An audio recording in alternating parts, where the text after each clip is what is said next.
Hi, this is Chief Education Officer Bill Olsen, and welcome to another school district update. Well, we're in the first week of October as of this video broadcast. On Friday, October 6th, our teachers throughout the system will be participating in a full professional development day that will focus at the elementary and middle school level on the iReady suite of programs, which is a very rigorous and beneficial tool for our teachers. Provides assessment data, provides resources for students for their development, particularly in the areas of reading and math. Provides support in terms of professional development. They're an excellent company from Curriculum Associates, making PD available, professional development available to all of our staff.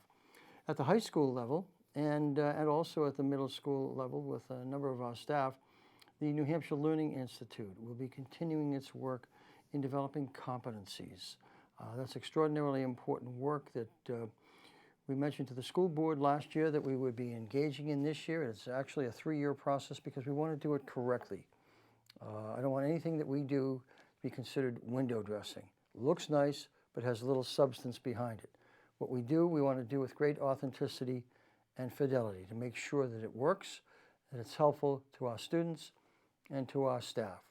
So we're looking forward to a great professional development day. Some people ask why we combine a Friday professional development day doing a 3-day weekend, because Monday is a holiday. Well, we found over many years that, first of all, we need a full day of professional development around this time of the year, but it's helpful to a lot of families who use the Columbus Indigenous Peoples Day weekend for college visits for their son or daughter. And so most school systems, or many school systems I should say, have found it to be a good idea to combine a professional development day on a Friday prior to a Monday holiday also. So hope you'll enjoy the weekend when it comes. And if you are making one of those college visits, I hope it's a great opportunity for you to learn about an excellent college or university for your son or daughter. We are, as I mentioned previously, beginning the strategic plan process as of October 25th. We have a committee of about 25 individuals, from staffing in the schools district to the business community to parents, that will be working to construct a 3-year strategic plan. This is a process that's very important to any organization, and including a school district, where we honor the accomplishments and the proud tradition of the past and combine that now and use all of that information from the past and current information to build a 3-year exciting plan for growth and development academically, socially, emotionally, facilities-wise in our school district.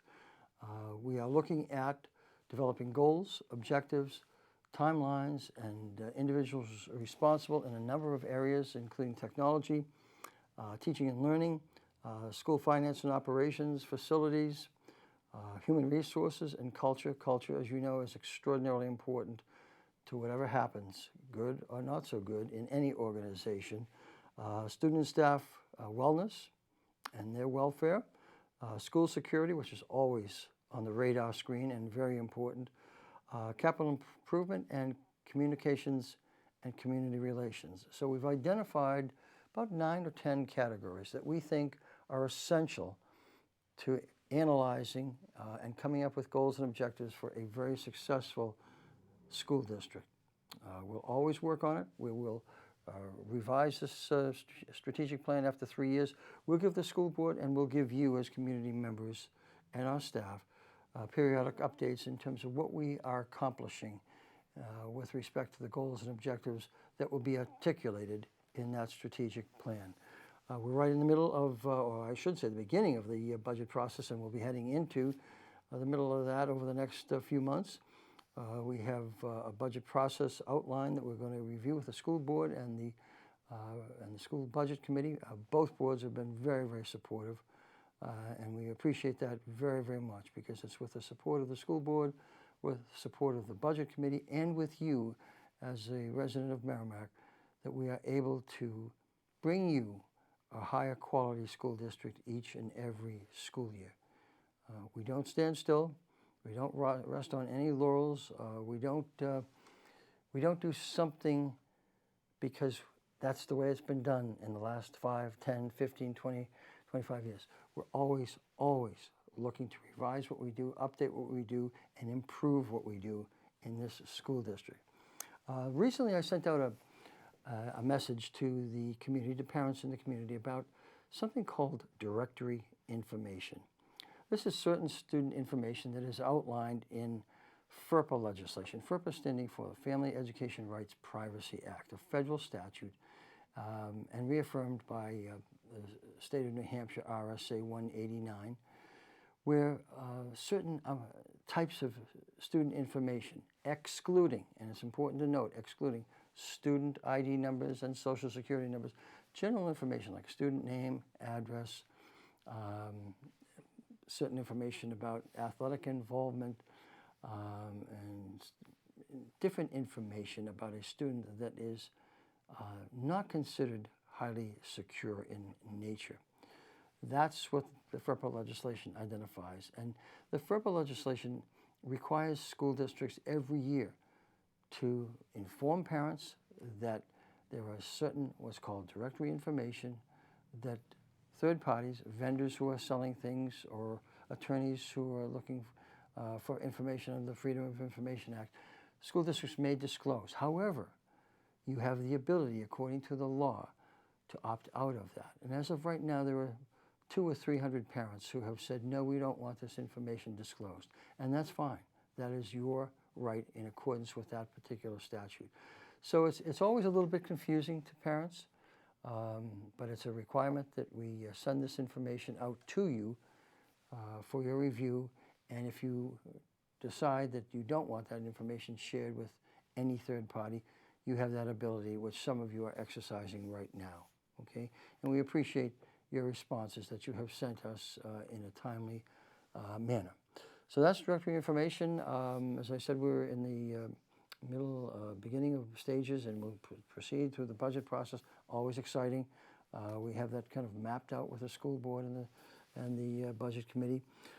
Some events that have been going on in the schools. First of all, I want to congratulate the Art and Technology Department and their students at Merrimack High School. Recently there was a competition involving about 15 to 20 school districts. Merrimack High School proudly finished number one.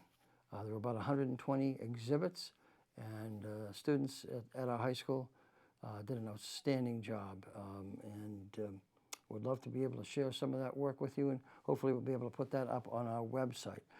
This morning, the JMU's school had a very successful walk to school program. They do it every year.